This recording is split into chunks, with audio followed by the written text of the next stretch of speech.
আমরা তৃতীয় শ্রেণীর পরিবেশ বইয়ের দ্বিতীয় পার্বিক মূল্যায়নের কিছু গুরুত্বপূর্ণ বিষয় আলোচনা করব। খুব গুরুত্বপূর্ণ বিষয়। প্রথম পাতায় সেরকম কিছু নেই, কিন্তু দ্বিতীয় পাতায় যেগুলি দাগ দিয়ে আছে দেখো। গোলকিপারের আলাদা জার্সি কেন? কারণ তার কাজ আলাদা, হাত দিয়ে বল ধরতে পারে, অন্যরা তো পারে না। নার্সদের কি কাজ? নার্সদের শাড়ি কী রঙের বা ইউনিফর্ম কি? ধবধবে সাদা শাড়ি, স্কার্ট। ইউনিফর্ম কাকে বলে? অ্যাপ্রন কাকে বলে? এছাড়া বিভিন্ন যে পোশাক, নির্দিষ্ট পোশাক কারা পরেন হোটেলে পরিবেশন করেন যারা পুলিশরা। এই পুলিশদের রঙ কি? পোশাকের রঙ খাকি রঙের। কলকাতার পুলিশদের পোশাকের রঙ কি? সাদা পোশাক। এগুলোই। এরপরে আছে ওই ঋতু বদল, পোশাক বদল চ্যাপ্টার। শীতকালে কি পরি, গরমকালে, গ্রীষ্মকালে কি পরি, এইগুলো। এই যে শীতকালে সোয়েটার কী থেকে তৈরি হয়? উল থেকে তৈরি হয়। আবার কিছু কিছু উল আছে যেগুলো সিনথেটিক উল, ওগুলো কোথায় তৈরি হয়? কলকারখানায় তৈরি হয়, কারখানায়। এই সিনথেটিক উল কী থেকে পাওয়া যায়? খনিজ তেল থেকে। এই যে বর্ষাতে যেটা পড়ি সেটাও আসলে সিনথেটিক, এটা কিন্তু প্রচুর পড়ে। সিনথেটিক আমরা ব্যবহার করি কেন? তাড়াতাড়ি শুকায়, কাজলে কোচকায় না, এগুলো সব খনিজ তেল থেকে তৈরি হয়।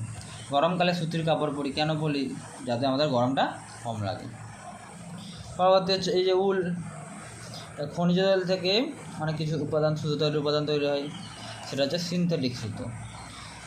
আর প্রাকৃতিক সুতো হচ্ছে কার্পাস তুলো থেকে। সিনথেটিক সুতো কলকারখানা থেকে বা কারখানা থেকে, আর প্রাকৃতিক সুতো চাষ করে, কার্পাস চাষ করে, সেখান থেকে তুলো বের করে শুকিয়ে এভাবে বের করা।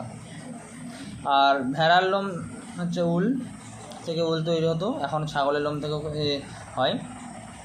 উল কথার ইংরেজি শব্দের বাংলা অর্থ হচ্ছে পশম। আর সিনথেটিক উলকে বলা হয় ক্যাশমিলন।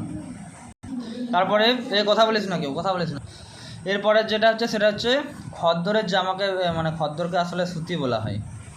আর এই সুতো কার্পাস গাছ থেকে তৈরি হয়। খনিজ তেল থেকে সিনথেটিক সুতো তৈরি হয়, এটা খুব ইম্পর্টেন্ট। আর কার্পাস চাষ থেকে তুলো পাওয়া যায়, সেই তুলো থেকেই সুতো হয়। গরমকালে সুতির কাপড় আর শীতকালে পশমের কাপড় পরি। এরপরে হচ্ছে বড় বড় কারখানায় সিনথেটিক কাপড় তৈরি হয়, এটা আগেও জানলাম। আগে মেয়েরা কি পরতো? ছোটো শাড়ি আর ইজার পরতো। ইজার হচ্ছে ছোটো শাড়ির মতোই একটা পোশাক। বড়রা ছেলেরা লুঙ্গি বা ধুতি পরে, মেয়েরা শাড়ি পরে। আর শীতকাল যখন প্রচণ্ড ঠান্ডা পড়েছিল তখন থেকেই মানুষ হচ্ছে পোশাক পরা শুরু করতো, তার আগে কিন্তু পরতো না। তাই তখন ওষুধ ছাল, গাছের ছাল, লতা পাতা এগুলো পরে বাঁচার চেষ্টা করে। এরপর এগুলো সেলাই করতো কী করে? তখন তো ছুঁচ ছিল না, ছুঁচের বদলে প্রথমে কাঠি বা পশুর হাড় ব্যবহার করতো, মৃত পশুর হাড়।